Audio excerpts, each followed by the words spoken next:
Sejam muito bem-vindos ao Manda Quem Pode. Aqui quem manda é você. E hoje a gente trouxe uma pessoa que eu particularmente sou fã, conheci o estabelecimento dela antes de conhecê-la, mas a gente tem a grata oportunidade de ter ela aqui no Manda Quem Pode hoje. Ela é advogada, atuou por volta de 7 anos na área criminal, foi secretária da Comissão de Direitos Humanos da OAB e aí mudou totalmente e foi para a área de gastronomia e está na área de gastronomia há 10 anos. Yasmin Zipin Nasser Naimi. Falei certo? Naimi, falou certinho. Naimi. Seja muito bem-vinda. Muito obrigada. Tô adorando falar do assunto que eu mais gosto, que é o Naimi. Pois é. E do direito, né? Você já deu uma pinceladinha pra gente o quanto você gostava disso? Gostava. Gosto até hoje, né? Só não gostava de, digamos, ganhar a vida com essa profissão, né? Gostava muito de fazer defesa dativa, de me envolver na Comissão de Direitos Humanos, mas você precisa ter uma profissão que te remunere, né? Exatamente. E aí eu me encontrei muito mais na gastronomia do que no direito. Mas, dicas de passagem, tem feito um trabalho incrível. É bem mais divertido, isso eu te digo. E me conta um pouquinho, qual que é a história do Naimi? Por que ele começou? Da onde que ele surgiu? Então, o Naimi, ele começou de um pequeno fracasso. Tá. Porque eu e minha mãe, nós montamos uma loja de conveniência há 10 anos atrás, ali perto da Praça do Japão. Era um mercadinho de conveniência mesmo. Então tinha de tudo um pouquinho. Em vez de você ir no mercado, você ia naquela conveniência mesmo. Sim.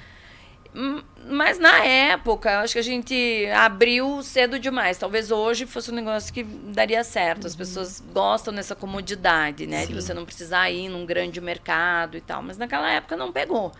E estava indo muito mal. E nós resolvemos fechar. E aí fui para casa chateada, né? Porque, né, árabe tem um negócio no sangue, né? Você não gosta de ter um fracasso, né? Sim. Mas, enfim, também ficar perdendo dinheiro não dá, né? Não tem como. E aí eu fui para casa, pensei, dormi.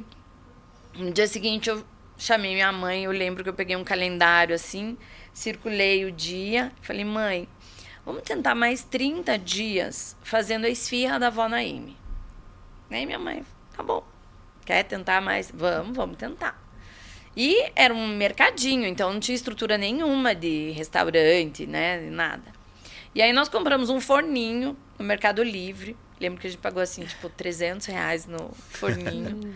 E um forninho elétrico, porque eu não tinha gás instalado nem nada. E a gente começou a fazer a esfirra. E trouxe da minha casa uma mesinha, 4 cadeiras, tirei uma gôndola do mercadinho, assim, e a gente começou. E 30 dias depois, o meu faturamento tinha dobrado. Caramba. Tipo, daí eu falei pra minha mãe, alguma coisa a gente tá fazendo certo aqui, né? Aí a gente começou a trazer outras coisas. Alugamos uma máquina de café, começamos a fazer as pastinhas árabes, coalhada, hummus, baba ganoush e tal. E começou a dar certo aquilo.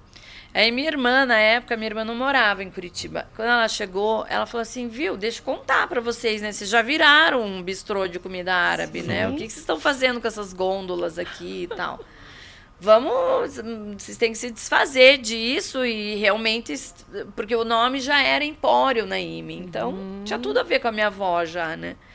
E aí a gente passou a noite, eu, minha irmã e meu cunhado, nós pintamos uma parede assim com aquela tinta que faz quadro negro. Eu coloquei um cardápio ali do que a gente tinha e a gente começou a fazer o prato do dia e tal, e começou a lotar, aquilo bombava assim. E eu não tinha estrutura de restaurante, era um lugar extremamente quente, a gente cozinhava em panela elétrica. Não era para ter público lá comendo, né? Era só para entrar, comprar e sair. Exatamente. E depois, acho que quase um ano depois, a gente conseguiu instalação de gás lá. Mas mesmo assim não tinha estrutura. Então, assim, só para você ter uma ideia, você ia almoçar lá, você queria ir no banheiro, você tinha que pôr uma touquinha, atravessar a minha cozinha, porque o banheiro era depois da cozinha. E aquilo vivia cheio. Eu falava pra minha mãe, meu Deus, o que essas pessoas estão fazendo aqui? Isso aqui tá 40 graus. Fazia muito calor, assim. Aí minha mãe falou, a gente tá fazendo a comida da Vó Naime, né? O segredo do sucesso é esse. E aí, realmente, a gente virou um bistrô, né? Um restaurante. Era muito pequeno o lugar, acho que cabiam, assim, 20 pessoas sentadas. Mas vivia cheio, vivia lotado. A gente começou a fazer eventos. E aí que surgiu a oportunidade de ir para a casa da Vicente Machado. E essa história que você está contando foi quanto tempo antes, mais ou menos? Foi há 10 anos atrás. E há 10 anos atrás, tinha poucos lugares que serviam árabe aqui em Curitiba, né? Hoje em dia tem muito Sim. mais, né? Há Agora- 10 anos atrás eram poucas opções. Isso. Eu vejo que agora virou meio que uma tendência, né? Você não acha, assim, que acho muita que gente sim. tomou gosto por isso, gosta de... né? Começou a ver como é gostoso. É, Então, eu acho que também vocês foram crescendo junto com... com movimento, assim, movimento. né? Acho que Aham. sim. Mas a característica de... Eu fui na festa de 10 anos lá e a característica de estar sempre muito cheio não mudou. Não importa o tamanho do teu espaço, você Não. ainda lota a casa. Graças a Deus. E eu acho assim, quando eu fui para Vicente Machado, e mesmo ali onde era na República Argentina, sem querer, que eu estava até comentando com você, né? A necessidade é a mãe da criatividade. Porque eu não tinha dinheiro para investir numa decoração, então eu passei a trazer coisas da minha casa, da casa da minha mãe, da casa do meu pai, móveis da Vó Naime, que tinham ficado com a minha mãe e tal. E a decoração do Naime passou a ser essa, móveis da nossa casa, né? Esse era o conceito, digamos. E quando eu fui para Vicente Machado, que era um lugar muito maior, eu realmente daí trouxe objetos de decoração, tapete persa, que era da minha avó. E eu acho que eu acabei dando para a gastronomia árabe uma cara muito mais sofisticada. Exato. Porque o restaurante árabe no Brasil, ele sempre ficou muito atrelado, assim, uma coisa informal, né? Uma Bem coisa familiar, assim, né? com mesinha de plástico, aquela coisa só esfirra, quibe. E a gastronomia árabe, ela é muito rica, ela é muito Exato. requintada. Ela é tão rica em termos de especiarias, modo de fazer, é tudo muito artesanal, quanto qualquer outra culinária, francesa, italiana, espanhola. Então, é uma gastronomia que merece um ambiente tão Concordo. rico quanto. Sim, Aham. sim. E agregar os móveis da minha família e esses objetos de decoração foi muito legal, porque eu acabei fazendo realmente uma homenagem à cultura árabe, né? Não só à gastronomia, que é uma cultura extremamente rica, né? Agregou valor, né? Exatamente. Exatamente. Então, Foi... E a origem da tua família é? libanesa. Aham. Legal. E, claro, foram as receitas da sua avó que trouxeram esse primeiro sucesso pro Naime. Foi. Na verdade, assim, quando nós transformamos aquilo num bistrô, a minha mãe nunca quis ter restaurante. E a minha mãe falou desde o início, assim, olha, você quer fazer, eu vou te ajudar, vou te ensinar, mas vamos fazer como a sua avó, que a minha avó, ela é mãe do meu pai. Mas a minha mãe, mocinha, noiva do meu pai, aprendeu a cozinhar com a sogra, né? Ela falou, vamos fazer como a sua avó fazia. Com os melhores ingredientes, usando só temperos e especiarias que venham do Líbano. Então, quer fazer, nós vamos fazer bem feito. Esse é o diferencial. Exatamente. E no começo foi muito difícil, assim, porque alguma coisa a gente tinha no papel, né? Digamos, um caderno de receitas da Vó Naime. Mas a maioria era memória afetiva pura. E a minha mãe, né? Que a minha mãe fazia no olhômetro, que foi como ela aprendeu. E quando a gente resolveu, eu falei assim, mãe, a gente tem que fazer as receitas no papel, porque a gente tem que padronizar isso de alguma forma, Para né? escalar, vai precisar. Então eu não tinha experiência em restaurante, mas tinha experiência como cliente, né? Meu pai me proporcionou viagens pelo mundo inteiro, as nossas viagens incluíam muito a gastronomia, né? Então, como cliente, eu sentia que era muito importante essa parte de padronizar. Eu quero comer isso hoje, quero comer isso amanhã, quero comer isso ano que vem, do mesmo jeito. Isso. E foi muito sofrido, porque era assim, a minha mãe, ela começava a fazer e ela pegava lá o tempero secreto. E eu, não, Ai, meu Deus. daqui, põe na minha mão. Aí pegava na minha mão, ia lá Balancinha. na balança. Ok, pode continuar. Daí ela pegava o sal. Não, daqui. Então, assim, foi um processo, meu Deus, era irritante para ela, né? Porque ela aprendeu a cozinhar assim, né? Quando sal, tanto assim, uma pitada. Quando der ponto, que ponto? Aham. Mas, enfim, desde o início a gente teve essa preocupação de realmente padronizar as receitas. E a avó, ela tinha restaurantes? Não, Restaurante nunca teve. Na época ou não? Nunca teve. Ah, Porém, não. a casa da minha avó era sempre com muita gente. Ela tinha 4 filhos e o meu avô era comerciante, então a casa dela estava sempre cheia. Depois, meu pai era empresário, meu tio era político. E a casa dela, ela amava receber. Além disso, eles gostavam de jogatina. Então, a casa dela parecia Sei um bem como cassino, assim. Então, era o dia inteiro. E a comida dela, a cozinha dela era uma cozinha gigante, assim. Porque o dia inteiro tinha aquela mulherada cozinhando e preparando aquelas delícias e tudo. Não era um restaurante, mas acho que o movimento da casa dela era parecido com o de um restaurante. Aquela pessoa que sente prazer de cozinhar para as pessoas, né? A minha sogra é assim. Era ela. Ela amava receber e ela gostava de servir as pessoas. Então, durante o almoço, ela ficava olhando se o teu prato estava vazio. Tava vazio, tá muito magra, ela ia lá e enfiava mais comida no teu prato. Ela era bem vozona mesmo. E ela chegou a ver o empório? Não. Minha avó faleceu, eu tinha 18 anos. Tô com 54 agora, então. Mas eu acho que ela deve estar muito feliz. Com certeza, orgulhosa. De ver, assim, o nome dela. Eu procuro honrar realmente a tradição, né? Tanto da culinária, fazendo tudo da forma como ela fazia, respeitando, né, as origens, as nossas raízes. Então, eu acho que eu sempre digo, vó, fica tranquila que eu não vou fazer esfirra de Nutella, quibe com catupiry, não vou fazer. Vou fazer do jeito que você fazia. Não vou inventar moda, né? Perfeito. Isso é muito legal porque geralmente as pessoas abrasileiram a comida, né? Não. Para introduzir no Brasil. Tudo é meio... vou falar assim, abrasileirar é muito forte, porque se você comer açaí no norte, no nordeste, tu comer açaí no sul e no sudeste, já é um abismo. Mas as pessoas mexem muito na tradição da culinária para ser uma coisa mais, sei lá, comercial.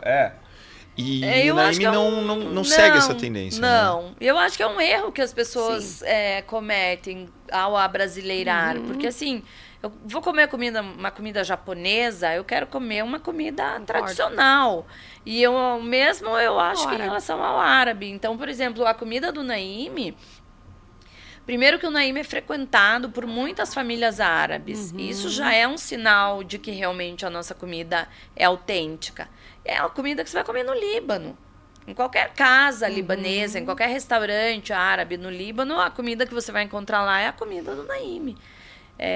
Então, eu acho que é um erro você, de certa forma, deturpar, né, a receita, amenizando o sabor, amenizando os temperos, porque eu acho que não é isso. As pessoas querem encontrar a essência daquela culinária. Então, eu acho que também daí entra essa questão, por isso que muitos restaurantes dão certo, porque vocês seguem essa tradição, outros acabam fechando já no segundo ano, no terceiro ano. Por quê? Porque não segue essa tradição. Porque as pessoas buscam, bem o que você falou, eu vou num restaurante árabe, eu quero comer árabe de verdade. Né? E tentar se adaptar ao cliente, né? Todos nós já trabalhamos, né? Ou já trabalhamos com o cliente. Gente, o cliente cada hora ele quer uma coisa. Exatamente. Ele quer, daqui a pouco você tenha sushi no restaurante árabe, porque o filho dele gosta e ele quer comer comida árabe, mas não dá. Você tentar, o grande erro é a gente tentar agradar todo mundo e acabar desagradando a origem, né? Não dá. Eu acho assim, tem outras formas de você agradar o teu cliente, né? Por exemplo, no Naim, eu sempre penso como cliente. A família árabe, eles têm costume de comer muito tarde. Então, por exemplo, no Naim, eu não fecho. Eu abro meio-dia e eu toco direto até 11h30 da noite. Por quê? Porque se sábado, domingo, você quer almoçar 4 horas da tarde. Todos os dias. Todos os dias da semana, de segunda a segunda. Então, assim, você quer almoçar 4 horas da tarde, onde você vai? Não, aqui é muito difícil. Você vai em shopping? 3 horas já é difícil. Já é difícil, né? 2h30 você chega no restaurante, o pessoal né? te olha O todo. empresário, às vezes, quer fazer uma reunião mais tarde, não tem onde ir. Você quer comer um doce num restaurante árabe, você não tem onde ir. Comer uma esfirra, tomar um suco de romã. Então, eu acho que isso é uma gentileza para os nossos clientes, né? E o fato de eu não fechar nunca, né? Eu sempre estou aberta. Todos os feriados, Natal, Ano Novo, dia 1º de janeiro, dia do trabalho, sempre eu estou aberta. Então, a minha equipe é muito grande, porque, né, você tem que ter folguista, você tem que ter 2 equipes, uma de dia, uma de noite. Mas eu acho que isso é uma forma de agradar o teu cliente. Você não precisa mudar as tuas receitas, né? Então... E é um lugar super aconchegante também, né? Além de lindo, assim. O dia que eu fui lá, aquele dia que eu fui lá buscar as coisas que a gente... Vocês fizeram um catering aqui pra gente. Nossa, gente, eu não conhecia ainda. Eu achei muito bacana, bem instagramável, tá? Ele é. Então, o ambiente todo, o restaurante inteiro. Cheio de cantinhos, né? Lindo. Ele é grande e é muito aconchegante, né? E você estava comentando, a refeição árabe é uma refeição que demora, né? É uma refeição demorada, porque assim... Você começa... Meu avô, Miguel, ele sempre dizia, a mesa não se envelhece. E é um dizer árabe. Porque o árabe, ele tem esse costume de reunir a família na mesa, reunir os amigos. É o momento onde você conversa, você troca ideias. É um momento muito sagrado, né? Você não pode ter discussão na mesa, você não pode brigar numa mesa. Então, o árabe leva muito a sério esse sentar à mesa, né? E são refeições... muito esse slow food, assim, eu acho que começou com os árabes, porque não é como outras culinárias, que você tem uma entrada, um prato principal e uma sobremesa. Né? A entrada árabe, ela já compõe 7, 8 pratos. Né? Se for ver, quibe cru, coalhada, hummus, babaganush, tabule, uma esfirra, um quibe, isso é entrada. Sim. São 7, 8 pratos. Depois, o teu prato principal também não é só um. Você pede uma kafta, um arroz com lentilha, um charutinho. São vários pratos. Então, e outra, são pratos para serem compartilhados. Então, é uma refeição demorada, para você realmente curtir aquilo, né? Comer com os olhos, comer com as mãos, né? O pão é o talher do árabe, né? Então, você utilizar o pão, você sentir realmente aquele alimento que você está saboreando ali. Então, isso tem que ser feito de forma lenta, sem pressa, né? Eu acho que é isso. E o ambiente que você criou ali, aquele deck, aquela varanda ali, é muito, muito confortável. Porque a gente já vive numa correria louca, né? Já. Quem consegue ter um almoço de 1 hora, 1 hora e pouco? Acho que é praticamente impossível. Se for empresário, então... Mas é uma pena, né? Porque eu acho que as pessoas têm que arrumar um tempo para ter uma refeição, né? Com tempo, pelo menos, no dia. Mas você sabe que eu te falei, eu morei ali perto. Toda vez que eu passava ali, falava, nossa, esse restaurante aqui é um restaurante para você vir de domingo. Sim. Com calma. Porque o ambiente sempre foi muito bom. E eu vi que quando vocês mudaram de casa... E aquele ambiente, aquele deck, aquele lugar, com as cortinas, tudo confortável, continuou. E foi exatamente o que eu senti quando eu fui lá. Um domingo, assim, não sei, acho que foram 3 horas e pouco lá. Bem por conta disso, porque a experiência ela é muito gostosa, a comida é muito boa, muito boa. E é para ser isso, para ser essa experiência, né? A nossa equipe ela é super bem treinada, para deixar o nosso cliente à vontade. Eu não tenho pressa que ele desocupe aquela mesa. Sim. Sabe? Que isso é um grande diferencial, porque hoje em dia você vai nos restaurantes e a gente sente aquela pressão de você... Não. Tipo, né? Parece que eu tô... logo, eu quero girar. Isso, parece que eu tô incomodando, né? É uma coisa estranha, assim. E você sente isso. E a gente, inclusive, fala, às vezes, a gente já tá indo. Não, de forma alguma, você não precisa ir, a gente não fecha. Sim. Né? É isso que a gente quer, que a pessoa curta a refeição, aquele momento dela ali, com a família, com os amigos. Eu tenho mesas grandes no Naíme, né? Mesas para 12, 14 pessoas, que é justamente para repetir o que eu via na casa da minha avó, né? Essa generosidade. As pessoas levarem a família delas para o ambiente que é criado com todo carinho, como se fosse para a sua, né? Exatamente, é essa a ideia. E quais são os planos para frente, Naíme? O que você tem de novos pratos? Eu fiquei sabendo de algumas coisas. A minha irmã, ela fala que ela tem que dar um pause na minha cabeça, porque eu tenho muita ideia, assim. Realmente eu sou uma usina. Eu fico pensando o que eu posso inventar. Tem muita coisa pro futuro aí. Deixa eu só te interromper um pouquinho, porque olha só. Olha, está chegando. Gente do céu. Vou deixar que a proprietária organize. Ai, olha esse pãozinho, gente. Esse pãozinho é maravilhoso, né? Aqui a gente tem... Bom, quibe vou deixar cru, você explicar. Vamos as ver pastinhas. O que a gente consegue... Ai, esse quibe frito, ele morreu. Estamos conversando aqui com a dona do Naíme, ó. Tá chegando. Larinha, dá pra ver pelas câmeras aqui? Que tá. A gente tem... Ao vivo, eu tô falando com vocês. E chegando comidas pra nós aqui, ó. E ela vai explicar. Não percam esse episódio, que tá muito legal. Tá, vamos lá. Esse aqui é o nosso pão. Pão árabe. Na versão menorzinha, né? No Naíme a gente serve ele grande, mas para eventos, assim, eu faço ele menorzinho. Mas ó, tá quentinho. Aqui, as pastinhas árabes, hummus, coalhada, baba ganoush, quibe cru, o burji e o quibe frito. O que é o burji? É esse quibe feito em camadas, né? Então ele tem o quibe cru, daí ele tem uma camada de tabule, quibe cru novamente, e daí ele tem uma camada com uma carninha refogada com nozes, amêndoas, castanhas, e daí finalizado com a coalhada e com essa cebola crocante. É de dar água na boca, pessoal. Vocês não estão entendendo. É só indo lá pra saber. Assiste esse cheiro. Assiste esse cheiro. Assiste esse cheiro. Meu Deus, boa sorte pra vocês que estão assistindo de longe. Aproveita, pede Naíme na sua casa, porque eles entregam. E essa embalagem linda, né? Eu sou apaixonada nessa embalagem. E aquilo ali é o que? A tampinha? Só. Poxa vida, achei que era mais comida. Que legal. Conta pra gente, o que vem de novidade? Olha, a gente vai lançar agora, quinta-feira, uma nova carta de drinks e uma nova carta de vinhos também. Isso é muito legal, porque, de novo, voltando naquela coisa do árabe sempre ter sido associado a uma coisa muito informal, assim, né? E então sempre foi associado, nada contra, eu adoro cerveja, mas sempre foi associado, né, a cerveja e tal.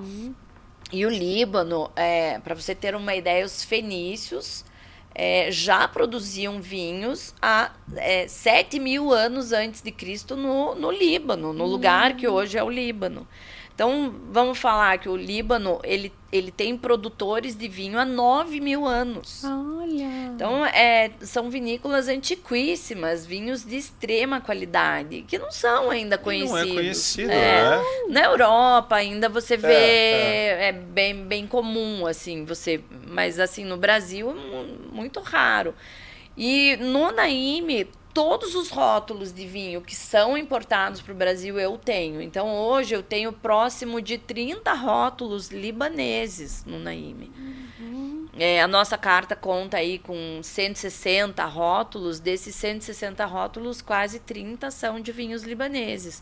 Tem vinhos premiados, de vinícolas assim... Sério, é espetacular. Nossa, vinho, muito mais tradicionais e muito mais antigas do que o que a gente está acostumado. Né? Exatamente. Não são conhecidos, né?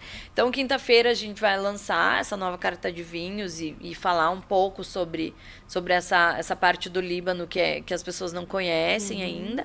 E nós vamos lançar a nossa nova carta de drinks, que é uma carta que traz muitos drinks com ingredientes árabes. E tudo feito no Naim. Então, assim, a gente tem um licor de figo turco feito no Naim. Todas as bases dos drinks, os xaropes, os pirês, tudo feito no Naim. Então, tem xarope de tâmara, de damasco, tudo produzido lá. Mel de açafrão produzido lá. Então isso é muito legal, porque traz também essa eu não gosto de ter no Naim algo que não seja feito no Naim. Então, só para você ter uma ideia, a bacleua do Naim, a massa filo que ela é feita, que é aquela massa, parece uma massa folhada, ela é produzida no Naim. Então tudo é feito lá. Eu acho que eu tenho controle da qualidade do que eu estou oferecendo. Eu acho que isso é muito importante. As minhas sobremesas, né, eu não tenho uma vitrine de doces árabes com mais de 50 doces, não tenho. Mas tudo que eu ofereço é feito lá. Então, acho que isso é muito importante. Que legal, diferencial, bacana. hein? Acho que você tinha comentado, né, que às vezes o atendimento ele não costuma demorar lá.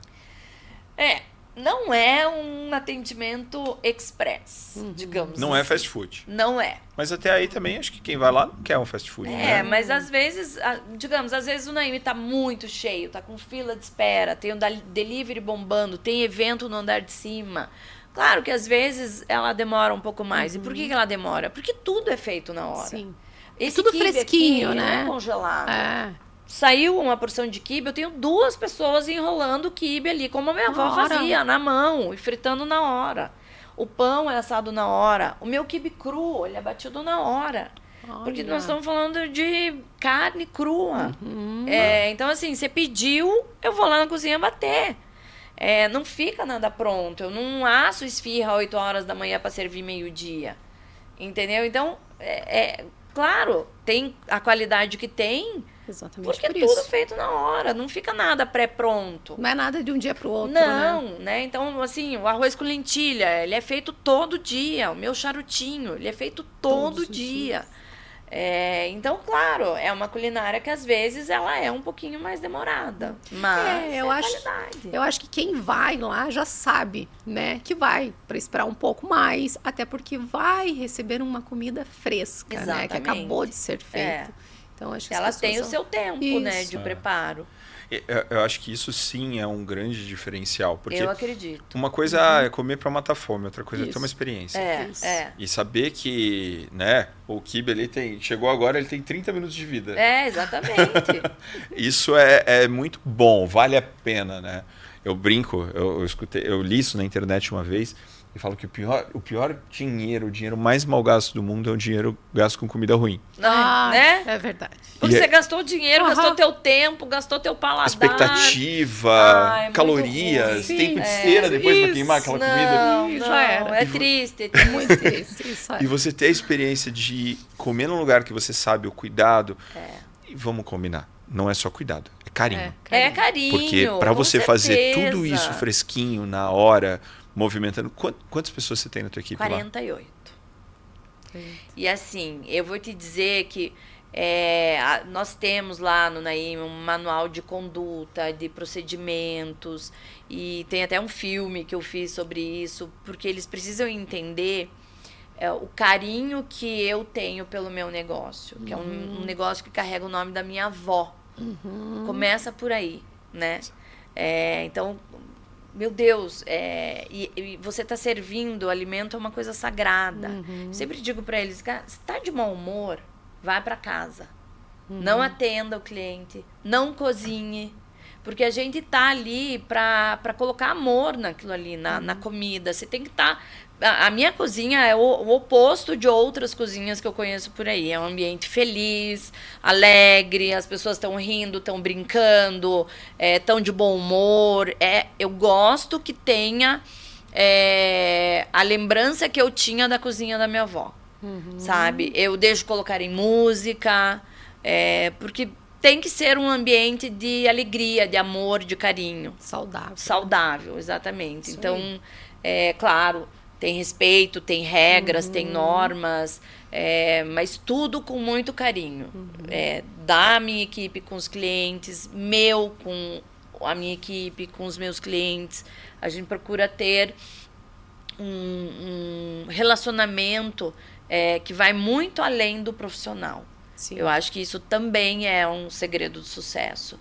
Eu não tenho essa mentalidade de deixa o trabalho lá, deixa teu problema pessoal lá fora. Sim. Isso não existe. É muito bonito você ler em livro de business aí. Na prática, isso aí não funciona. Eu quero saber o teu problema pessoal. Eu vou tentar resolver na medida do possível. Nem que seja pra gente sentar, conversar, chorar junto. Mas eu tô ali, entendeu? E eu acho que isso também faz diferença. Eu sei que eu posso contar com a minha equipe e a minha equipe tem certeza que também pode contar comigo. Eu acho que falando do negócio, né, de business mesmo, porque o que dá para ver é que a cultura da tua família, né, ela é muito forte, muito viva. Já começa pela homenagem à avó. Sim. Né, porque vamos combinar, ela faleceu quando você tinha 18, você foi abrir o Empório com 44? Foi, 44. Entendeu? Então, assim, poxa, carregar todo o tempo pra, nossa, agora eu consigo, agora eu vou homenageá-la. E aí, a partir daí, você trabalhar e trazer essa cultura de casa pro teu negócio, é claro que se você for pensar no empresário, na empresária brasileira, tudo é difícil. Com certeza. Mas claro que é empreender complicado. É muito difícil. Eu só acho que é muito difícil, é muito mais difícil quando a gente abre mão do que a gente acredita para tentar tornar as coisas fáceis. Não dá. Então, acho que essa batalha para você ter ali o pessoal na tua cozinha feliz, porque não adianta, você podia sair um monte de comida, vender um monte, mas se aquele ambiente você olha e você fala, não é o que eu queria, não é o que eu acredito. E que eu não me sinta bem, né? Não importa, nada que você venda. As pessoas têm, né? Principalmente colaborador, geralmente eles têm essa visão. Mas que tá vendendo, que tá... Não, e às vezes você não está com a empresa só com a finalidade de ganhar dinheiro. Existe um propósito. Com certeza. E eu falo isso de boca cheia porque, assim, duas das pessoas mais importantes da minha vida foram as minhas avós. Poxa, você colocar um nome ali, esse negócio ele vai sério, crescer, né? ele vai funcionar e vai ser um ambiente gostoso. Precisa ser. Precisa ser. A essência já do nome, né? Já agrega isso. O nome, saber que é assim... Na missão da empresa, no teu propósito ali. Né? É a casa da família Nasser, né? É a cozinha da avó Naime. Exatamente. Então, é muito legal você batalhar para trazer isso junto. Porque a gente fala de cultura, mas a cultura ela é o reflexo da dona, é o reflexo da pessoa que idealizou aquele negócio. Com certeza. Né? A gente vive um momento que eu não gosto, porque tratar a empresa como se fosse minha. As pessoas discutem, criam teorias e derrubam elas, mas você idealizou. Você quer que seja um ambiente assim e você fez isso acontecer. E eu acho interessante assim, o fato de eu não ter experiência em restaurante. Eu acho que eu acabei fazendo algo diferente no Naime. Porque até um certo ponto, eu queria muito aprender com os outros, ver o que o outro estava fazendo. Porque como eu não tinha essa experiência nem dentro da minha família, meu pai foi um grande empresário, atuou em mais de 30 ramos diferentes de negócios ao mesmo tempo. Mas nenhum nunca foi restaurante. Então, a gente não tinha histórico nenhum de restaurante em casa, a não ser assim... de servir. A minha mãe era uma organizadora de festas, assim, maravilhosa. As festas da minha mãe são memoráveis, assim. Sempre gostou muito de arrumar mesa, arrumar os arranjos e cozinhar e montar cardápios. Minha mãe é perfeita. Então, a gente tinha essa tradição, mas não no ramo de restaurante. E chegou um ponto, assim, do Naime que eu falei, eu vou fazer o que eu acho que tem que ser... E é isso. No Naime, eu não aceito grito, eu não aceito desrespeito. Essa cozinha que às vezes eles mostram na televisão, isso não existe no Naime. É um ambiente de amor, de acolhimento, onde eu não aceito que exista preconceito de qualquer tipo, racismo, bullying. É um ambiente saudável, sabe? E eu acho assim... a gente passou um período muito difícil, né? Que foi a pandemia. E assim, o meu carinho com a minha equipe, a única coisa que eu falei pra eles, assim, naquela primeira semana da pandemia, que era tudo incerto, a gente não sabia se o mundo ia acabar, o que ia acontecer, né? Eu chamei a minha equipe e falei, ó, a única certeza que eu vou dar pra vocês, que, primeiro, eu não vou demitir ninguém. E segundo, se eu não tiver dinheiro pra pagar o salário de vocês, nós vamos entrar no estoque aqui em cima, nós vamos dividir a comida, e é isso, nós vamos passar por esse período aí. Sim. E foi pro Naime, foi um período dificílimo, porque ainda no meio da pandemia venderam a casa que o Naime ocupava, né? Ali na Vicente Machado. Então ainda foi nesse período que a gente teve que buscar uma outra casa. E isso também foi um aprendizado, porque você acha que aquilo vai ser o caos, né? E no fim foi maravilhoso pro Naime, a mudança. E nós tivemos, assim, grandes parceiros ali nos ajudando nesse momento, sabe? Você chegou a fechar também, ali naquela época que todo mundo fechou. Sim, né? O que nos manteve foi o delivery. Daí tinha o delivery. Quando podia, né? Porque às vezes nem isso podia. Sim. Foi dificílimo, né? Acho que foi um dos setores mais atingidos, assim. Foi o... E é uma operação cara, se você não está aberto. É uma operação muito cara. Ela não existe, né? Porque você não tem uma carteira ali, né? Que eu vou receber o que eu vendi o mês passado. Não. Você vende e recebe. Se você não vende, você não recebe. Até porque as pessoas não estavam nem saindo de casa, né? Então não tinha muito o que fazer. Estavam até com receio de comer comida de outros lugares, né? Eu lembro que a gente higienizava os pacotes do mercado. Meu Deus, né? Não, nem parece que a gente viveu isso, né? Muita loucura. Parece que isso foi um filme. É muito doido. Se contar para os nossos filhos, eles vão falar, meu Deus, você tá mentindo. É verdade. Tem coisas que vai ser difícil explicar para os nossos filhos, né? Tipo, pandemia, o pessoal da Prefeitura de São Paulo batendo banquinho na cabeça do outro no debate. É muita coisa para um livro de história daqui 10 anos, né? É verdade, né? Meu Deus. Eu achei que os anos 90 tinham sido uma loucura, mas esse aqui... Meu Deus. Mas só os fortes sobrevivem, né? Só os fortes sobrevivem, né? Melhor ainda. Mas tem uma coisa muito... que acho que muita gente não sabe da operação do restaurante, é que depende de faturamentos diários, né? Sim. Então é aquilo, um dia, dependendo de como você tá, um dia que chove muito e as pessoas não saem para ir ao restaurante, no dia seguinte você tem conta para pagar, não entrou aquela grana. Sim, você tem reflexo imediato. É instantâneo. Do tempo, que é uma coisa que você não domina, não controla. Exato. É terrível. Isso é muito delicado. E aí quando aconteceu, eu nunca tive um restaurante, mas tive um outro negócio que era muito parecido. Era assim, se não vendesse no dia seguinte não tinha para pagar a conta. Exatamente. Mas dá muito. Gente, existe margem. E existe assim, o dia que não vende, a gente tem que pagar e a gente não recebeu nada. Você vai pagar para trabalhar. Então o fluxo de caixa é muito delicado, né? E, nossa, imagina. Isso, foi uma vitória. Parabéns. Parabéns para nós todos. Parabéns. Eu vou aproveitar aqui, a gente está nesse bate-papo, e vou te perguntar, a gente tem um momento GK Ideias aqui, que é qual foi o seu maior insight que você teve nessa transição, né? Quando você era advogada, para montar o restaurante, o que foi que você falou assim, não, é agora mesmo, é isso? Então, eu vou te contar que quando eu tinha 14 anos, não era nem 15, 15 anos. O meu pai, ele era um grande empresário, já falei, e ele tinha, naquela época, uma empresa de consultoria em São Paulo. E eles faziam um estudo com os filhos dos empresários para ver quem que ia ser o sucessor. E, na época, eu e meu irmão estávamos nesse processo. Não era nem para decidir quem era, e sim para nos preparar para um dia, né, suceder o pai nos negócios.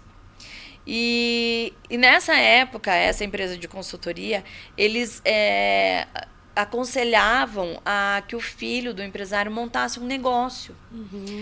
Tivesse ali o seu business para quebrar a cara, para aprender, para errar aprendendo e tal, né?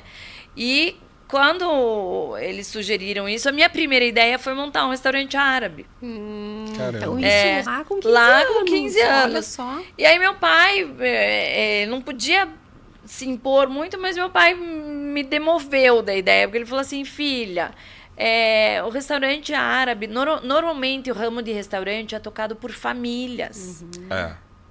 Já vem, né? É um negócio extremamente cansativo. Então, é uma família, porque daí você se divide, né? Um tira férias, o outro fica. É um negócio que você tem que estar ali direto. E eu acabei abrindo uma loja de disco, que o meu pai tinha rádio. Então, um dos negócios dele era rádio, eu acabei abrindo uma... Vendia LP mesmo. Depois vendia CD e tal, mas vendia muito LP. Mas desde lá eu tinha esse desejo, essa ideia de restaurante árabe. E quando surgiu essa oportunidade de eu ir para essa casa na Vicente Machado, eu te confesso que não teve uma pessoa que falou, vai. Ninguém. O meu pai me chamou para conversar um dia e falou, não vá. Você está indo bem, você está lotada, você vai crescer, você vai perder o controle, você vai quebrar, que nem eu quebrei, não faça isso. E tem um dizer árabe que fala assim, o dinheiro não sobe escada. Daí ele falou, você tem que lembrar daquele... E aí eu falei assim, pai, mas juro, pai, eu fui lá e eu olhei, eu vi a casa lotada já. Na minha cabeça, aquilo lá já está lotado. Eu não consigo não ir para lá. Aí meu pai virou para mim e falou assim, pois olha, você é teimosa, mas você não costuma ser teimosa comigo. Eu respeitava muito a opinião do meu pai, da minha mãe. Então, se você está querendo ser teimosa dessa vez, agora quem quer que você abra mesmo, vá, abra. Tipo assim, né?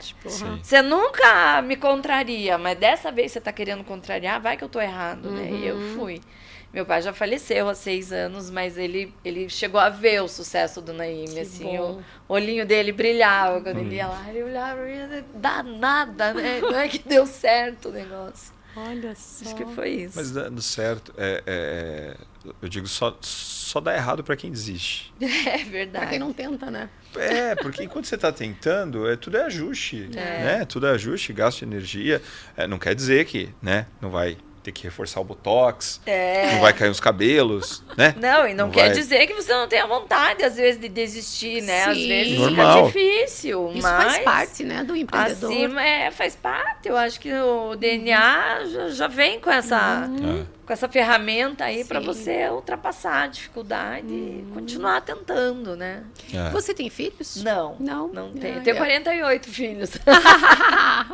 Legal. Falei que eu me identificava com isso. Tenho 48 filhos, né? Minhas crianças. Que legal. E irmã, tem só uma irmã, né? Que você Tenho falou. uma irmã, um irmão que já faleceu. E a minha irmã, ela não mora em Curitiba, mas a minha irmã faz meu financeiro. E o meu cunhado faz meu compras. Eles moram no Ceará e eles fazem tudo de lá. Olha só. E isso é uma coisa fantástica, né? Que os avanços sempre tecnológicos assim? ali faz, acho que 3 anos que já é assim. Que loucura. E funciona muito bem. Não, eu confesso que assim, ó, pra mim, é que o teu negócio você tem que ter as pessoas ali, né? Perto. Mas eu, durante muito tempo, tudo tinha que ser presencial, E há pouco tempo eu venho experimentando essa história de home, de reunião, de call, de acompanhar. E para muitas coisas é muito legal. Eu acho. É uma outra forma de se comunicar. Mas também ela não te deixa tão distante. É uma fase de adaptação, né? Mas eu acho que para muita coisa funciona muito bem. Fica produtiva, né? E para quem... Lógico, é uma característica que, na minha opinião, brasileiro vai levar um tempo. Acho que sim. Para se acomodar por causa da disciplina. De não ter uma supervisão, de não ter alguém olhando. Mas quem já tem essa disciplina vive muito melhor. Aí que tá. Eu acho que o segredo de ter dado certo é porque a minha irmã e o meu cunhado, eles são extremamente disciplinados. Então, assim, eles trabalham em casa, mas eles têm a rotina deles de dedicar ao Naim X horas por dia. E assim, é incrível, porque o meu cunhado, por exemplo, às vezes ele me manda mensagem. Viu? Estão dizendo que os baldes de azeitona acabaram. Mas eu tirei um relatório de vendas da esfirra que vai azeitona e vendeu X. E por que estão pedindo? Vai ter evento, alguma coisa que eu não estou sabendo? Porque... Então, assim... Tudo conectado. Cara, do outro lado do Brasil, Ele entra lá no meu sistema, ele vê quanto que eu vendi, ele quer saber por que tá fora da compra normal daquela semana. Nossa, então, assim, funciona. Muito. Né? Funciona. Yasmin, deixa eu te perguntar uma coisa. Eu te falei até lá fora, né? Comida árabe, pra mim, foi uma coisa que eu nunca tive hábito de comer. Acho que a primeira vez que eu comi pra valer, com exceção do que eu te contei, acho que na Europa eu comi uma vez, mas não provei nada. Quando eu comi mesmo de comer, de experimentar tudo, foi no teu restaurante. Ai, que legal. Antes de conhecer a história inteira. Então começou muito bem, Comecei né? Vamos bem. falar. Comecei bem. Próxima vez que estiver na Europa, vou comer ali nos restaurantes árabes e vou trazer minha opinião. Vou dar minha opinião pra eles. Vou te dar uns nomes que eu conheço muito bons. Tá ótimo. Mês que vem eu tô indo pra lá, vamos aproveitar, fazer minha tour. Vou te dar uma listinha. Pra quem não tem o costume de comer culinária árabe, o que você sugere para começar, para chegar no restaurante? Porque, a princípio, quando eu cheguei no restaurante, conheci o quibe. Sim, esfirra, né? Esfirra, e a kafta. Vai. O que você recomenda? Começa por onde? Eu acho que começa pelo básico, porque assim, qualquer refeição árabe, ela começa por isso aqui, ó. O pão, o quibe cru, as pastinhas, o quibe frito, as entradas. Eu acho que toda refeição árabe, pelo menos com as pastinhas e o pão, eu digo, né, que o pão é um elemento muito importante na culinária árabe. E o pão do Naim, e eu desconheço se tem algum outro restaurante que faça o pão na hora como o Naim, porque ele não é rentável, entendeu? Eu tenho 2 pessoas de dia, 2 pessoas à noite só fazendo pão e esfirra. Gente. Tem um espaço grande na minha cozinha dedicado a isso, um forno especial para fazer isso. E ele não se eu colocar na ponta do lápis, ele não me dá o retorno que ele deveria. Sim. Porém, a experiência que ele proporciona de você experimentar a coalhada, o hummus, com um pão quentinho, que você abre feito na hora. Esse abre tá sendo fumaça ainda, né? Exatamente. Então, você tem que começar por isso, porque se você começar por aí, não tem erro. Você vai amar a comida árabe. Eu sou apaixonada no arroz com lentilha. Eu amo também. Amo. Claro. Às vezes o meu almoço é arroz com lentilha, coalhada e um tomatinho cortado. Então, tô ficando com fome de novo. Mas assim, a minha bisavó, ela falava com bastante sotaque, assim, e ela falava assim, casa de árabe precisa ter pão, zeitun e coalhada. Tem festa.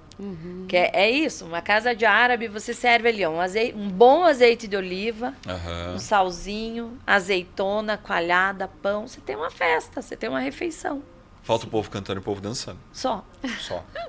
Porque na festa de aniversário tinha lá as meninas dançando, um cara cantando lá. Foi, o Shaker, um cantor libanês, ele é maravilhoso. A festa tava maravilhosa. Tava sensacional. E tem isso lá?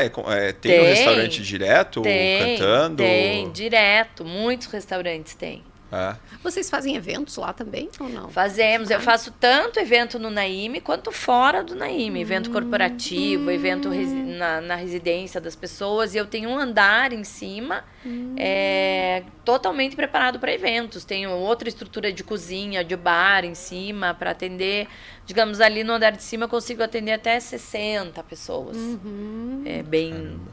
A capacidade do restaurante hoje é quanto? Dá em torno de 190 pessoas. Olha. Fora o andar de cima. Não, com o andar de cima. Andar de cima. Caramba, é grande. É uma baita operação. Sábado e domingo a gente ocupa tudo, né? E sempre tá cheio, né? Graças a Deus, alhamdulillah. É muito bom, eu gostei. Deixa eu ver, eu tinha notado algumas coisas aqui, deixa eu ver se eu me lembro de algo. Eu tava muito curioso de saber o que ela recomendava para começar a comer. Acho que isso é uma... eu acho que começa pelas entradas, não tem erro, não tem quem não goste. Porque as pessoas às vezes ficam, né, muito receosas de experimentar alguma coisa diferente, né? E até um paralelo, né? Quando a gente perguntou da culinária árabe, se ela estava adaptada, né, pro brasileiro, porque a gente vê na culinária japonesa, né? O japonês come a culinária japonesa. No Brasil, ele fala assim... Meu Deus, horrorizado, né? Quem que inventou? Sushi de Nutella, de goiabada. Não, né? Esse é o over, né? Mas tem coisas ali no meio do caminho que já são estranhas. O que já era para ser normal. Cream cheese já é diferente, né? E tem uma bebida que é ideal para comer, para servir, né? O árabe com a bebida ideal, assim? Olha, eu acho que o vinho, ele harmoniza demais com a culinária árabe, sabe? Você comer um arroz de cordeiro com vinho tinto, parece que aquilo soma realmente, né? Agrega muito sabor, assim. E mesmo com o quibe cru, né? Você pedir um rosé. Acho que... Mas assim, uma cerveja gelada também. Vai que vai. Né? Vai super bem. O arroz de cordeiro eu não provei, mas tudo que eu comi lá, eu comi com vinho branco. Tava fantástico. Um dia quente, assim, que acontece raramente em Curitiba. O bom é que tem pros dois gostos, né? Tem o frio e o quente, né? A comida. Exatamente. Opção, sabe uma coisa legal que eu faço no Naim? Eu não tenho um menu degustação, mas a minha equipe é super treinada para, digamos... dar sugestões. Exatamente, sugerir, né, um máximo de pratos aí, porque a culinária árabe tem disso, né, de pedir vários pratos. Então, eu vou te falar que 90% dos meus pratos eu faço meia porção. Justamente para você pedir uma variedade grande. E eu não faço como a maioria dos restaurantes faz. Meia porção eu cobro 70%. Não, meia porção é meia porção mesmo. Tanto na quantidade quanto no valor.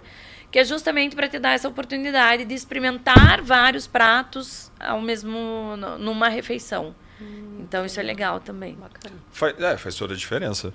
Porque é uma experiência muito diferente você comer um pouquinho de cada coisa diferente. Né? E um complementa o outro, né? Então, o quibe frito, ele é gostoso de comer com as pastinhas. O quibe cru, você come com o pão, come com o tabule. Então, a comida árabe é muito disso, de uma coisa, um prato acompanha o outro, né? Complementa, né? Dá aquele gostinho a mais, assim. Misturar. Queria te perguntar uma coisa que veio agora na minha cabeça. A avó Naim, ela era libanesa? Libanesa. Libanesa mesmo. Libanesa. E eles vieram pra cá? Vieram pra cá. Faz quanto tempo? Minha avó, esse ano... Seus pais nasceram aqui? Nasceram aqui. Os dois? O ano que vem, a Vanaime completaria 100 anos. Então, acredito que 120 anos, por aí. Olha só. Tempo. E a Bisa morava aqui também? Veio pra cá também. Veio pra cá também. A avó nasceu lá e aí vieram... Veio pra cá. Tá. Curitiba. Não, eles foram pra Minas antes, Minas Gerais. Tanto que na culinária da minha avó, às vezes tinha uma couve refogada no meio, sabe? Ovo frito. Não tinha como escapar. Tutu de feijão, ela enfiava no meio, porque ela pegou muito essa coisa de Minas. E aí, na verdade, eles estavam indo para Londrina, que o meu avô queria que meu pai estudasse, falaram que no Sul as faculdades eram melhores, os colégios e tal. E quando eles passaram por Curitiba, meu avô se apaixonou por Curitiba, minha avó também. E aí ficaram. Bom gosto. Eu também gosto muito. Eu sou fã de Curitiba. Eu também cheguei aqui e parei. Eu também. Né? Também eu nasci aqui, mas eu não troco Curitiba por nada. Mas conhece o Líbano? Concordo. Conheço, muito. Amo. País maravilhoso. Que legal. Recomendo. Eu quero conhecer. Muito bacana. Yasmin, muito legal conhecer um pouquinho mais o Naim, conhecer um pouquinho mais da tua história. Acho que tenho certeza que a próxima vez que eu for lá vai ser uma outra experiência, porque aí eu sei de todo esse cuidado. Já sabe toda essa história. Que legal. É muito legal. Quando a gente chega lá, a gente passa naquele corredorzinho na frente do bar, que a gente já vê as fotos. O museuzinho ali. É muito aconchegante, é muito confortável. Eu sou uma pessoa que acredita muito em cultura. Eu também. Né? Em passar aquilo que a gente gosta para outras pessoas. E não é o que eu gosto porque eu gosto, é o que eu gosto porque eu sei que ele faz bem para as pessoas. É um estilo, é um jeito de fazer, é um jeito de viver agradável para ambas as partes. E o Naim já traz isso. Eu já vi, às vezes que eu estive lá, já tem isso. Ele tem o seu DNA, tem a sua cara, e isso é muito legal. E tenho certeza que quem for lá e quem conhecer vai sentir esse mesmo acolhimento. Até no atendimento dos garçons mesmo, que você comentou, super solícitos, entendem que não é todo mundo que está acostumado com com a eles são super treinados. E eu tenho uma equipe, eu tenho o maior orgulho da minha equipe, assim, porque eles captaram a ideia do Naim, a essência do Naim, eles têm orgulho da história do Naim. Eles entenderam a importância que né? Que são os antepassados de uma família, são as raízes de uma família, eles levam isso muito a sério. Sim. Eles gostam de contar a história da avó Naim, de como ela era, parece que eles até conheciam ela. Mas é muito gostoso quando você sabe a história da pessoa, faz né? Parte a história da experiência, isso, né? Com certeza. É isso aí, você chegar lá e até compartilhar, né, com quem tô levando você num lugar que é gostoso, que é aconchegante, que tem toda uma história, um carinho, é tudo fresquinho, feito na hora. Vai ser muito legal levar alguém lá. Vai ser muito bom, até porque a gente vai contar a história, a gente vai se tornar o lugar. Mas olha, vão para o Líbano que vocês vão amar.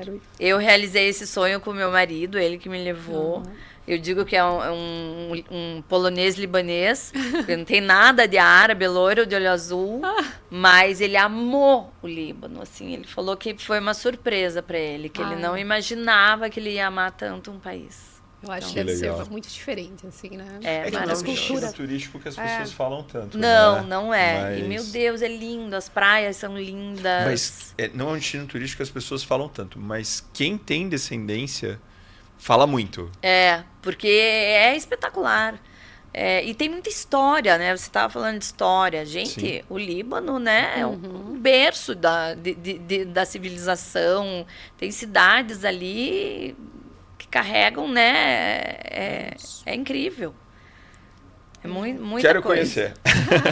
Yasmin, obrigado demais Eu que pela agradeço. tua participação. Parabéns por esse sucesso todo. Adorei vir e adorei o assunto, porque eu amo falar do Naim. Foi um prazer. Obrigada.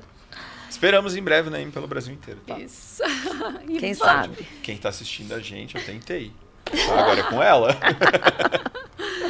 E vamos aos agradecimentos, então? Vamos. Vou agradecer aqui a Gap, né? Que hoje estou vestindo os looks da Ana, né? Tem da Gap do Pátio Batel, tem no Shopping Barigui.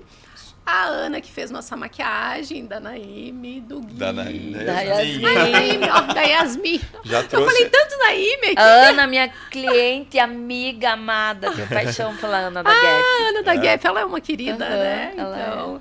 Ao Guto, da GK Ideias, nosso parceiro em todos os bastidores. A Juliana Pães e Doces. Pães e Doces, que fez nosso cake hoje, de café da manhã. E... É isso. É isso. A gente se vê no próximo. Sigam aqui, ó.